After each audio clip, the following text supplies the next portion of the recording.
8वां अध्याय। गर्भ में परीक्षित की रक्षा कुंती के द्वारा, भगवान की स्तुति और युधिष्ठिर का शोक। सूत जी कहते हैं, इसके बाद पांडव श्री कृष्ण के साथ जलांजलि के इच्छुक मरे हुए स्वजनों का तर्पण करने के लिए स्त्रियों को आगे करके गंगा तट पर गए। वहां उन सब ने मृत बंधुओं को जलदान दिया और उनके गुणों का स्मरण करके बहुत विलाप किया।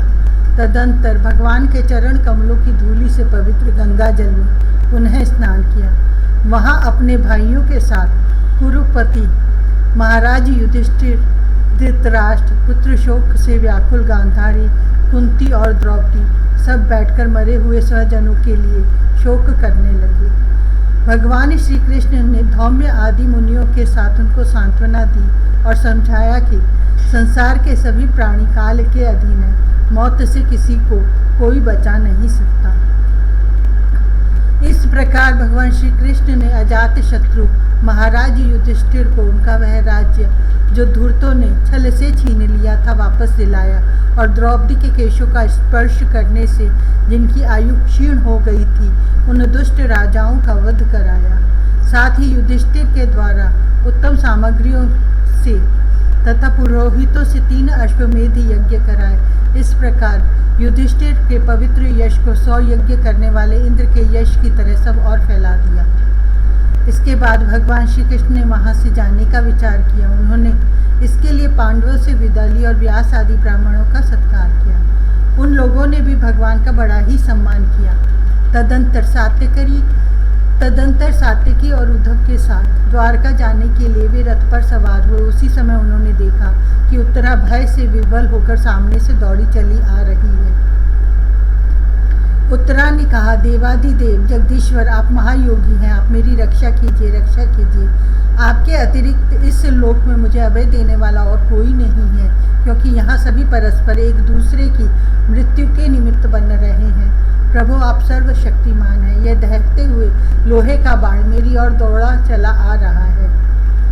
यह दहकते हुए लोहे का बाण मेरी ओर दौड़ा आ रहा है। स्वामी, यह मुझे भले ही जला डाले, परंतु मेरे गर्भ को नष्ट न करे, ऐसी कृपा कीजिए। सूत जी कहते हैं, भक्त वत्सल भगवान श्री कृष्ण उसकी बात सुनते ही जान गए कि अश्वत्थामा ने पांडवों के वंश को निर्वीज करने के लिए ब्रह्मास्त्र का प्रयोग किया है। शौनक जी, उसी समय पांडवों ने भी देखा कि जलते हुए 5 बाण हमारी ओर आ रहे हैं, इसलिए उन्होंने भी अपने अपने अस्त्र उठा लिए।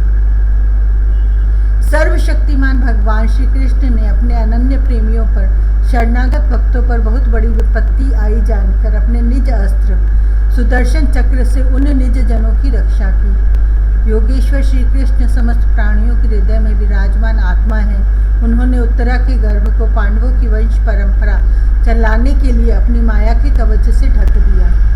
शौनक जी, यद्यपि ब्रह्मास्त्र अमोघ है और उसके निवारण का कोई उपाय भी नहीं है, फिर भी भगवान श्री कृष्ण के तेज के सामने आकर वह शांत हो गया। यह कोई आश्चर्य की बात नहीं समझनी चाहिए, क्योंकि भगवान तो सर्वाश्चर्यमय हैं। वे ही अपनी निज शक्ति माया से स्वयं अजन्मा होकर भी इस संसार की सृष्टि, रक्षा और संहार करते हैं। जब भगवान श्री कृष्ण जाने लगे तब ब्रह्मास्त्र की ज्वाला से मुक्त अपने पुत्रों के और द्रौपदी के साथ सती कुंती ने भगवान श्री कृष्ण की इस प्रकार स्तुति की।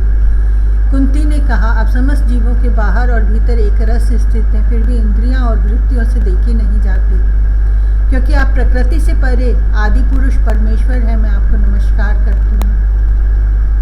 इंद्रियों से जो कुछ जाना जाता है उसकी तह में आप विद्यमान रहते हैं और अपनी ही माया के पर्दे से अपने को ढके रहते हैं। मैं अबोध नारी, आप अविनाशी पुरुषोत्तम को भला कैसे जान सकती हूँ। जैसे मूढ़ लोग दूसरा वेश धारण किए हुए नष्ट को प्रत्यक्ष देखकर भी नहीं पहचान सकते, वैसे ही आप दिखते हुए भी नहीं दिखते। आप शुद्ध हृदय वाले विचारशील जीवन मुक्त परमहंसों के हृदय में अपनी प्रेममयी भक्ति का सृजन करने के लिए अवतीर्ण हुए हैं।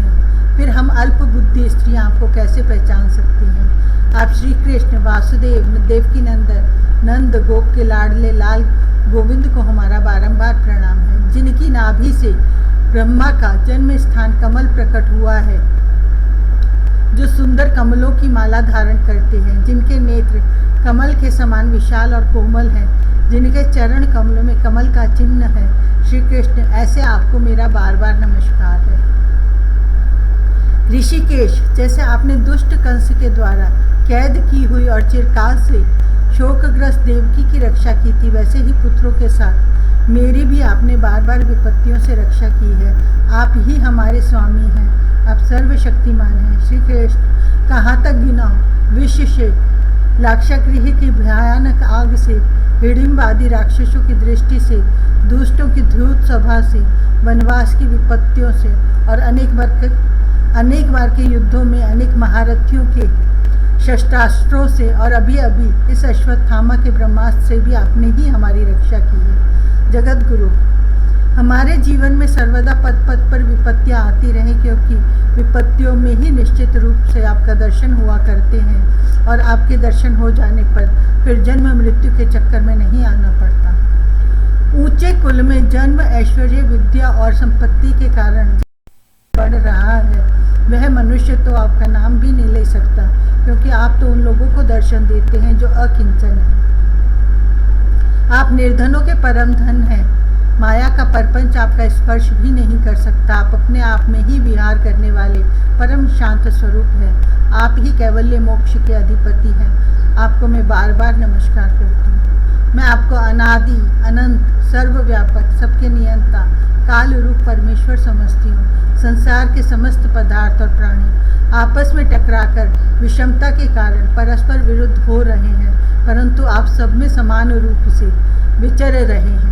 भगवान, आप जब मनुष्यों की सी लीला करते हैं तब आप क्या करना चाहते हैं यह कोई नहीं जानता। आपका कभी कोई न प्रिय है और न अप्रिय। आपके संबंध में लोगों की बुद्धि ही विषम हुआ करती है। आप विश्व के आत्मा हैं, विश्व रूप हैं। न आप जन्म लेते हैं और न कर्म ही करते हैं, फिर भी पशु, पक्षी, मनुष्य, ऋषि, जलचर आदि में आप जन्म लेते हैं और उन योनियों के अनुरूप दिव्य कर्म भी करते हैं। यह आपकी लीला ही तो है। जब बचपन में आपने दूध की मटकी फोड़कर यशोदा मैया को खिजा दिया था और उन्होंने आपको बांधने के लिए हाथ में रस्सी ली थी, तब आपकी आंखों में आंसू छलक आए थे। काजल कपोलों पर बह चला था, नेत्र चंचल हो रहे थे और भय की भावना से आपने अपने मुख को नीचे की ओर झुका दिया था। आपकी उस दशा का, लीला छवि का ध्यान करके मैं मोहित हो जाती हूँ।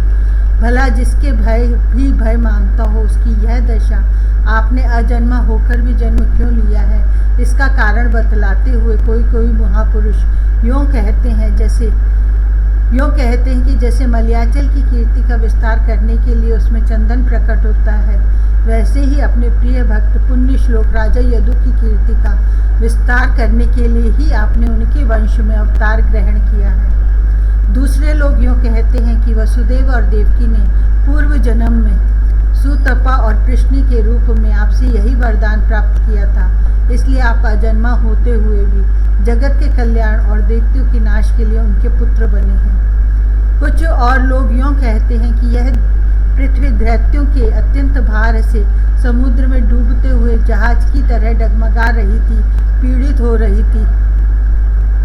तब ब्रह्मा की प्रार्थना से उसका भार उतारने के लिए ही आप प्रकट हुए हैं। कोई महापुरुष यूँ कहते हैं कि जो लोग इस संसार में अज्ञान, कामना और कर्मों के बंधन में जकड़े हुए पीड़ित हो रहे हैं, उन लोगों के लिए श्रवण और स्मरण करने योग्य लीला करने के विचार से ही आपने अवतार ग्रहण किया है। भक्तजन बार बार आपके चरित्र का श्रवण, गान, कीर्तन एवं स्मरण करके आनंदित होते रहते हैं। वे ही अविलंब आपके उस चरण कमल का दर्शन कर पाते हैं जो जन्म मृत्यु के प्रवाह को सदा के लिए रोक देता है। भक्त वांछा कल्पतरु प्रभु, क्या अब आप अपने आश्रित और संबंधी हम लोगों को छोड़कर जाना चाहते हैं? आप जानते हैं कि आपके चरण कमलों के अतिरिक्त हमें और किसी का सहारा नहीं है। पृथ्वी के राजाओं के तो हम यूँ ही विरोधी हो गए हैं, जैसे जीव के बिना इंद्रियां शक्तिहीन हो जाती हैं, वैसे ही आपके दर्शन बिना यदुवंशियों के और हमारे पुत्र पांडवों के नाम और रूप का अस्तित्व ही क्या रह जाता है। गदाधर, आपके विलक्षण चरण चिन्हों से चिन्हित यह कुरु जांगल देश की भूमि आज जैसी शोभायमान हो रही है, वैसी आपके चले जाने के बाद न रहेगी। आपकी दृष्टि के प्रभाव से ही यह देश पकी हुई फसल तथा लता वृक्षों से समृद्ध हो रहा है। ये वन, पर्वत, नदी और समुद्र भी आपकी दृष्टि से ही वृद्धि को प्राप्त हो रहे हैं। आप विश्व के आप विश्व के स्वामी हैं, विश्व की आत्मा हैं और विश्व रूप हैं। यदुवंशियों और पांडवों में मेरी बड़ी ममता हो गई है। आप कृपा करके स्वजनों के साथ जुड़े हुए इस स्नेह की दृढ़ फांसी को काट दीजिए। श्री कृष्ण, जैसे गंगा की अखंड धारा समुद्र में गिरती रहती है, वैसे ही मेरी बुद्धि किसी दूसरी ओर न जाकर आपसे ही निरंतर प्रेम करती रहे। श्री कृष्ण, अर्जुन के प्यारे सखा, यदुवंश शिरोमणि, आप पृथ्वी के भार रूप राजवेशधारी दैत्यों को जलाने के लिए अग्नि स्वरूप हैं। आपकी शक्ति अनंत है। गोविंद, आपका यह अवतार गौ, ब्राह्मण और देवताओं का दुख मिटाने के लिए ही है। योगेश्वर, चराचर के गुरु भगवान, मैं आपको नमस्कार करती हूँ। सूत जी कहते हैं, इस प्रकार कुंती ने बड़े मधुर शब्दों में भगवान की अधिकांश लीलाओं का वर्णन किया। यह सब सुनकर भगवान श्री कृष्ण अपनी माया से उससे मोहित करते हुए से मंद मंद मुस्कुराने लगे। उन्होंने कुंती से कह दिया, अच्छा ठीक है, और रथ के स्थान से वे हस्तिनापुर लौट आए। वहाँ कुंती और सुभद्रा आदि देवियों से विदा लेकर जब वे जाने लगे, तब राजा युधिष्ठिर ने बड़े प्रेम से उन्हें रोक लिया। राजा युधिष्ठिर को अपने भाई बंधुओं के मारे जाने का बड़ा शोक हो रहा था। भगवान की लीला का मर्म जानने वाले व्यास आदि महर्षियों ने और स्वयं अद्भुत चरित्र करने वाले भगवान श्री कृष्ण ने भी अनेकों इतिहास कहकर उन्हें समझाने की बहुत चेष्टा की, परंतु उन्हें सांत्वना न मिली, उनका शोक न मिटा।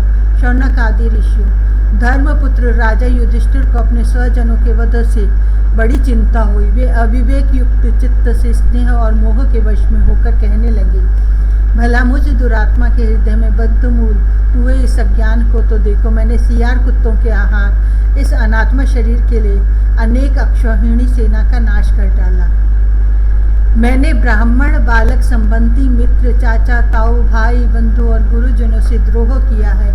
करोड़ों वर्षों में भी नरक से मेरा छुटकारा नहीं हो सकता। यद्यपि शास्त्र का वचन है कि राजा यदि प्रजा का पालन करने के लिए धर्म युद्ध में शत्रुओं को मारे तो उसे पाप नहीं लगता, फिर भी इससे मुझे संतोष नहीं होता। स्त्रियों के पति और भाई बंधुओं को मारने से उनका मेरे द्वारा यहाँ जो अपराध हुआ है, उसका मैं गृहस्थोचित यज्ञ याग आदिकों के द्वारा मार्जन करने में समर्थ नहीं हूँ। जैसे कीचड़ से गंदला जल स्वच्छ नहीं किया जा सकता, मदिरा से मदिरा की अपवित्रता नहीं मिटाई जा सकती, वैसे ही बहुत से हिंसा बहुल यज्ञों के द्वारा एक भी प्राणी की हत्या का प्रायश्चित नहीं किया जा सकता।